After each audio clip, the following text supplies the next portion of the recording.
ദൈവത്തിന് നന്ദിയോടെ സ്തോത്രം ചെയ്യുകയും സ്തുതിക്കുകയും ചെയ്യുന്നു. കർത്താവിനാൽ അനുഗ്രഹിക്കപ്പെട്ട ദൈവത്തിൻ്റെ മക്കളെ, കർത്തൃദാസന്മാരെ, അനുഗ്രഹീതമായിരിക്കുന്ന ഈ നല്ല ദിവസത്തിൻ്റെ പ്രഭാത സമയത്ത് മഹാദൈവത്തിൻ്റെ കരുണയാൽ ഒരിക്കൽ കൂടി ദൈവത്തിൻ്റെ വചനവുമായി നിങ്ങളുടെ അടുക്കൽ ദൈവിക ദൂതുമായി എത്തുവാൻ കർത്താവ് തരുന്ന ഈ അസുലഭ സമയത്തെ ഓർത്ത് ദൈവത്തെ വാഴ്ത്തി സ്തുതിക്കുന്നു. നാൾ തോറും നമ്മുടെ ഭാരങ്ങളെ ചുമക്കുകയും ഓരോ നാളും നമുക്ക് വേണ്ടതെല്ലാം നൽകി തരികയും ദിവസേന നമ്മെ വചനം കൊണ്ട് തൃപ്തിയാക്കി ക്രിസ്തുവിൽ ധന്യരാക്കാൻ എല്ലാ ദിവസവും നമ്മോട് കരുണ കാണിക്കുന്ന ദൈവത്തിന് നന്ദി നിറഞ്ഞ ഹൃദയത്തോടെ ഞാൻ ഒത്തിരി സ്തോത്രം ചെയ്യുകയും സ്തുതിക്കുകയും പുകഴ്ത്തുകയും മഹത്വപ്പെടുത്തുകയും ചെയ്യുന്ന കൂടെ വചനം കേൾപ്പാൻ ആയിരക്കണക്കിന് ആളുകളെ ദൈവമായ കർത്താവ് എനിക്ക് തന്നതിന് ദൈവത്തോട് ഒത്തിരി സ്തോത്രം ചെയ്യുന്ന കൂടെ വചന കേൾവിക്കാർക്ക് യേശുക്രിസ്തുവിൻ്റെ ധന്യമുള്ള നാമത്തിൽ എൻ്റെ വിനീതമായ സ്നേഹവന്ദനം അറിയിക്കുന്നു. വളരെ പ്രാർത്ഥനയോടെ ദൈവസന്നിധിയിലായിരിക്കുമ്പോൾ ഇന്നത്തെ ദൈവാലോചനയ്ക്ക് ആധാരമായിരിക്കുന്ന വേദവാക്യം ഞാൻ തിമോത്തിയോസിൻ്റെ ലേഖനത്തിൽ നിന്ന് വായിക്കാൻ ആഗ്രഹിക്കുകയാണ്. 2 തിമോത്തിയോസ് 2-ാം അധ്യായം 24-ാമത്തെ വാക്യം വായിച്ച് കേൾപ്പിക്കാം. 2 തിമോത്തിയോസ് 2-ാം അധ്യായം 24-ാം വാക്യം. കർത്താവിൻ്റെ ദാസൻ ശണ്ടയിടാതെ എല്ലാവരോടും ശാന്തനും ഉപദേശിപ്പാൻ സമർത്ഥനും ദോഷം സഹിക്കുന്നവനുമായി എത്രേ ഇരിക്കേണ്ടത്. ഒന്നോടെ ആവർത്തിക്കാം. എല്ലാവരോടും ശാന്തനും ഉപദേശിപ്പാൻ സമർത്ഥനും ദോഷം സഹിക്കുന്നവനുമായിട്ടെത്രേ ഇരിക്കേണ്ടത്. തിമോത്തിയോസിൻ്റെ ലേഖനത്തിൻ്റെ പ്രത്യേകത നിങ്ങൾക്കൊരുമാതിരിപ്പെട്ട എല്ലാവർക്കും അറിയാമെന്ന് ഞാൻ വിചാരിക്കുന്നു. പൗലോസിൻ്റെ നിജപുത്രനായ അല്ലെങ്കിൽ പിൻഗാമിയായ തിമോത്തിയോസിനെ ഒത്തിരി സ്നേഹിച്ച് കൂടെ നിർത്തി തനിക്ക് ശേഷം ദൈവസഭയുടെ കാതലായ അപ്പോസ്തോലിത്വം ഏറ്റെടുത്ത് ശുശ്രൂഷകനായി മുൻനിരയിൽ നിർത്താൻ വേണ്ടി കർത്താവിൻ്റെ അനുവാദത്തോടെ പൗലോസ് ഒരുക്കിക്കൊണ്ടുവരുന്ന ശ്രേഷ്ഠനും ധീരനുമായിരിക്കുന്ന ഒരാത്മീക പോരാളിയായി കാണാൻ ആഗ്രഹിച്ചുകൊണ്ട് ആ വിധത്തിൽ ഉപദേശം കൊടുത്തും ശാസിച്ചും ഗുണീകരിച്ചും കൂടെ നടത്തി പഠിപ്പിച്ചും ശീലിപ്പിച്ചും തിമോത്തിയോസിനെ വളർത്തിയെടുക്കുകയാണ് പൗലോസ്. അതിനിടയിൽ 2 ഈടുറ്റ ലേഖനങ്ങൾ തിമോത്തിയോസിന് എഴുതി. അത് എക്കാലത്തുമുള്ള ദൈവിക ശുശ്രൂഷകർക്ക് മാത്രമല്ല, ദൈവമക്കൾക്ക്, വെറും ദൈവമക്കൾക്കല്ല, നന്നായി ജീവിപ്പാൻ, നല്ല ശുശ്രൂഷകനാകാൻ ആഗ്രഹിക്കുന്ന ഏതൊരു വ്യക്തിക്കും അവരുടെ ജീവിതത്തിൻ്റെ നിലവാരത്തെ മാറ്റുന്ന കാതലായ ഉപദേശങ്ങളാൽ സമൃദ്ധമാണ് തിമോത്തിയോസിൻ്റെ 2 ലേഖനങ്ങളും. വായിക്കണം, വായിച്ചിരിക്കണം.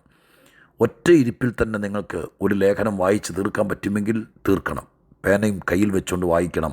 അടിവരയിടാൻ, ജീവിതത്തിൽ പകർത്താൻ ഒത്തിരി സതുപദേശങ്ങൾ പരിശുദ്ധാത്മ നിയോഗത്തോടെ പൗലോസിലൂടെ പരിശുദ്ധാത്മാവ് നൽകുന്നുണ്ട്. നമുക്കൊത്തിരി പ്രയോജനപ്പെട്ടേക്കാം.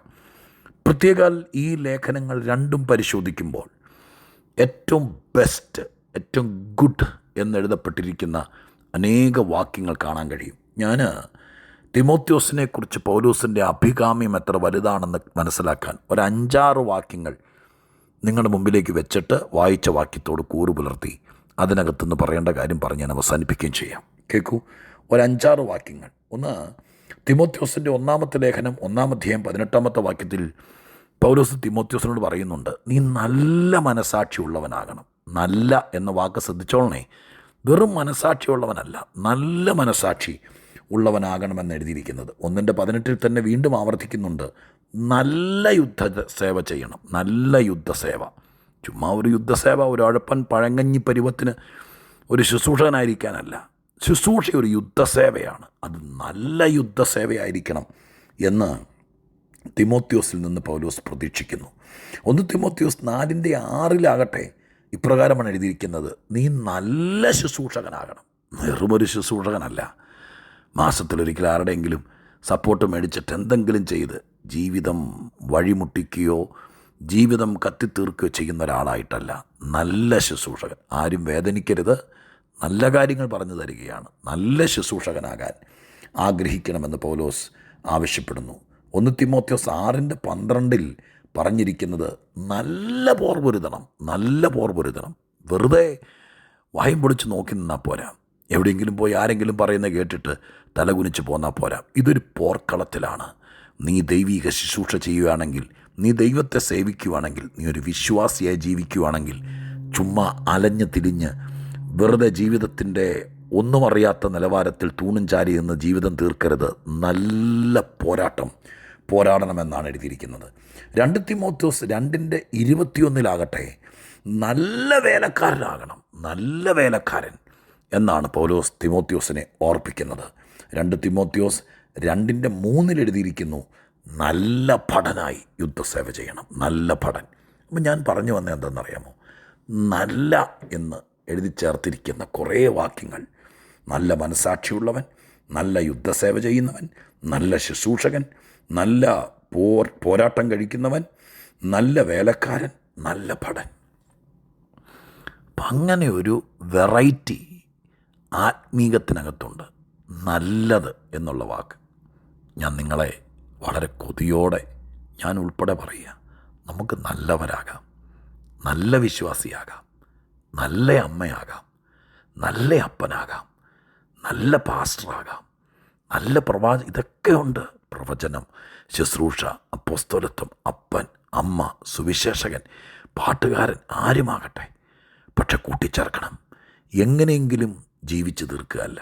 എല്ലാത്തിൻ്റെയും കൂടെ പൗലോസ് ആഗ്രഹിക്കുന്നു, ഇത്ര നല്ല ദൈവത്തെ കിട്ടി, ഇത്ര നല്ല പരിശുദ്ധാത്മാവിനെ കിട്ടി, വഴി നടത്തുന്ന ആത്മാവ്, ആലോചന പറഞ്ഞു തരുന്ന ആത്മാവ്, വ്യത്യസ്തനാക്കുന്ന ആത്മാവ്, ദൈവത്തിൻ്റെ അഭിഷേകം, ദൈവത്തിൻ്റെ സത്യവചനം, ദൈവത്തിൻ്റെ അധികാരം, പുത്രൻ്റെ ചോരയാനുള്ള കഴുകൽ എന്നിത്യാദി കാര്യങ്ങളെല്ലാം ലഭിച്ച നമ്മൾ നല്ലതായില്ലെങ്കിൽ പിന്നെ ഇനി എന്നാകാനാ? ഈ ഭൂമിയിൽ വെച്ച്, ഈ ലോകത്തിൽ വെച്ച് നല്ലത്, ഞാൻ ആ വാക്കിനെ കൊതിയോടെ ചേർത്ത് പിടിക്കുന്ന കേട്ടോ. ഞാനൊരു പ്രഹസനം പറയുകയല്ല, എന്നെ ത്രസിപ്പിച്ച് ഈ വാക്കുകൾ. നല്ല വിശ്വാസിയാകുക, നല്ല അപ്പൻ, നല്ല അമ്മ. വേണമെങ്കിൽ ഈ മെസ്സേജ് ഒന്ന് പോസ്റ്റ് ചെയ്ത് നിർത്തിയിട്ടൊന്ന് പ്രാർത്ഥിച്ചു, കർത്താവേ, ഈ ലോകത്തിൽ ബാക്കി കിടക്കുന്ന ആയുസ് ആ നല്ല എന്ന് അപ്പോസ്തലനായി പൗലോസ് തിമോത്തിയോസിൽ നിന്ന് ആഗ്രഹിച്ചതുപോലെ ഞാൻ എന്നിൽ ആഗ്രഹിക്കുന്നു, എൻ്റെ കുഞ്ഞുങ്ങളിൽ ആഗ്രഹിക്കുന്നു. നല്ല മക്കളാകട്ടെ, നല്ല വിശ്വാസികളാകട്ടെ, നല്ല നിലവാരത്തിൽ ശുശ്രൂഷിക്കട്ടെ, നല്ല പോരാട്ടം കഴിക്കട്ടെ. ആ നല്ല നിലവാരം. മൊത്തത്തിൽ ഞാൻ ഇത്രയും പറഞ്ഞത് എന്താണെന്നറിയാമോ?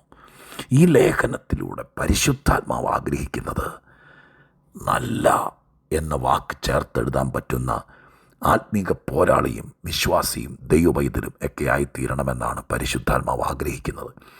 അതിനുള്ള ഒത്തിരി ഉപദേശങ്ങളാണ് ഇതിനകത്ത് പരിശുദ്ധാത്മാവ് പറഞ്ഞിരിക്കുന്നത്.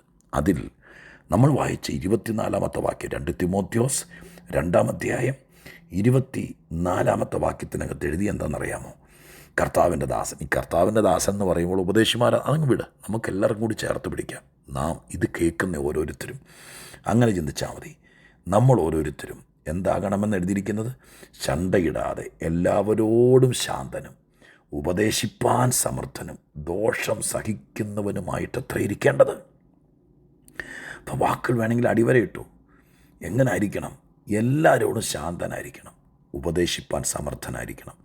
ശാന്തനും സമർത്ഥനും, അത് ഞാനൊന്ന് തൊടാതെ വിടാം. അടുത്തത്, ദോഷം സഹിക്കുന്നവനുമായിട്ടിരിക്കണം. ദോഷം സഹിക്കുക എന്നൊക്കെ പറഞ്ഞാൽ നമ്മളെ കൊണ്ടാവുമോ?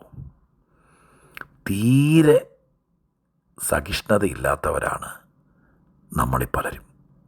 പക്ഷെ നല്ല ഒരു വിശ്വാസിയാകണോ, നല്ല അപ്പനാകണോ, നല്ല മനുഷ്യനാകണോ, ഏറ്റവും അധികം വേണ്ടതെന്താണ് എന്ന് ഈ വാക്യത്തിൻ്റെ മുമ്പിലിരിക്കുമ്പോൾ ദൈവത്തിൻ്റെ ആത്മാവ് എന്നെ പഠിപ്പിച്ചു. എന്നോട് തന്നെ മറുചോദ്യം ചോദിച്ചു ദൈവാത്മാവ്.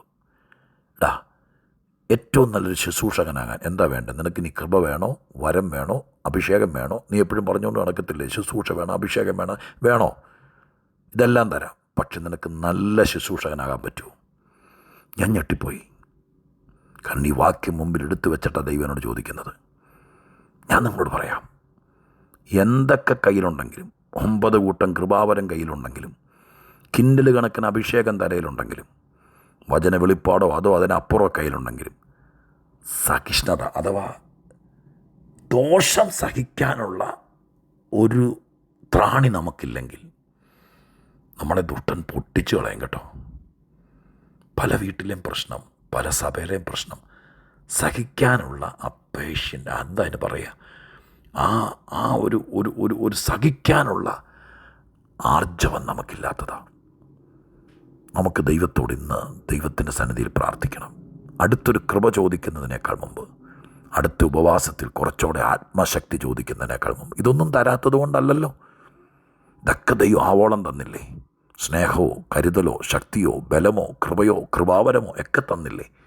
പക്ഷേ ശരിയായില്ലല്ലോ, നന്നായില്ലല്ലോ, നല്ലവരായില്ലല്ലോ.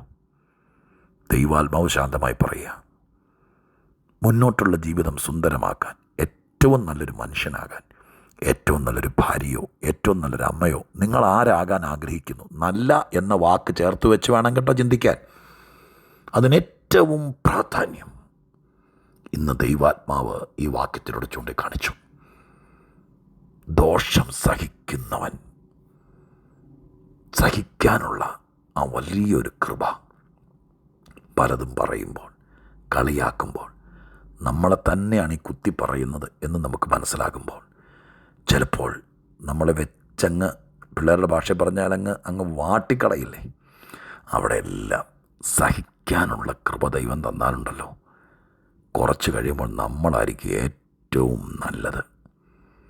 ഇന്ന് നിങ്ങളുടെ വീട്ടിൽ നിങ്ങളെ തലേ കൈവച്ച് പ്രാകുന്നവർ കണ്ടേക്കാം. തിരിച്ചൊന്നും പറയാതിരിക്കാമോ? ഈ ദിവസങ്ങളിൽ ദൈവം എന്നെ അങ്ങനെ ചിന്തിപ്പിക്കുക. എനിക്കറിയില്ല. ഞാൻ മറ്റൊരു രാജ്യത്ത് വന്നിരുന്ന് ഒത്തിരി വചനം വായിക്കുക, ഒത്തിരി നോട്ടുകൾ കുറിച്ച് വയ്ക്കുക. പക്ഷെ എന്നെ ദൈവം പഠിപ്പിക്കുക, ആരോടൊക്കെ പറയാൻ ദൈവം എന്നെ പ്രേരിപ്പിക്കുക, എൻ്റെ കയ്യിൽ ദൂത് തരിക. ഒരു നല്ല കാലം വരുന്നുണ്ട്. ഒരു നല്ല ടീം പുറത്തു വരാൻ പോകുക. ഒരു നല്ല ശുശ്രൂഷക വൃന്ദം, ഹല്ലേലൂയ, പുറത്തു വരാൻ പോവുക. ഒരു നല്ല വിശ്വാസ സമൂഹം, സാത്താൻ വിരൽ ചൂണ്ടിയാലും ജയിക്കാത്ത നല്ല ഒരു വലിയ ആത്മസംഘത്തെ ദൈവം കണ്ടുവച്ചിരിക്കുക. അതിന് ദൈവം ദൂത് തരിക. ഞാൻ കുത്തിക്കുറിച്ചുകൊണ്ടിരിക്കുക. എന്തെങ്കിലുമൊക്കെ ഏതെങ്കിലും മീഡിയയിലൂടെയൊക്കെ നിങ്ങളുടെ അടുക്കലെത്തിക്കാം. നല്ലവനാകാൻ, നല്ല മനുഷ്യനാകാൻ, നല്ല ശുശ്രൂഷകനാകാൻ ഇന്ന് നമുക്ക് ദൈവത്തോട് ചോദിക്കാം. എന്തും സഹിപ്പാൻ. അങ്ങനെയല്ലേ പറഞ്ഞത്? തിമോഥെയോസിനോട് പൗലോസ് പറഞ്ഞു, വിട്ടുകൊടുക്കരുത്, നീ ഇങ്ങനെ മണ്ടം കളിച്ച് നിൽക്കരുത്, ഉരുളക്കുപ്പേരി പോലെ മറുപടി കൊടുക്കണം എന്നല്ല പറഞ്ഞത്, സഹിച്ച് നിൽക്കാനല്ലേ പറഞ്ഞത്. നാളെ ദൈവം തെളിയിക്കും. ഇന്ന് പലതിൻ്റെ മുമ്പിൽ സഹിച്ച് നിന്നാൽ ലാസ്റ്റ് സുല്ല് പറഞ്ഞ് എതിർക്കുന്നവർ വരും. നീയാണ് നല്ലത്, നീയാണ് ശരി. അതിനായി കാത്തിരിക്കുന്നവർ ഇന്ന് ദൈവത്തോട് എന്ത് ചോദിക്കണം? ഒറ്റ ചോദ്യമുള്ളൂ.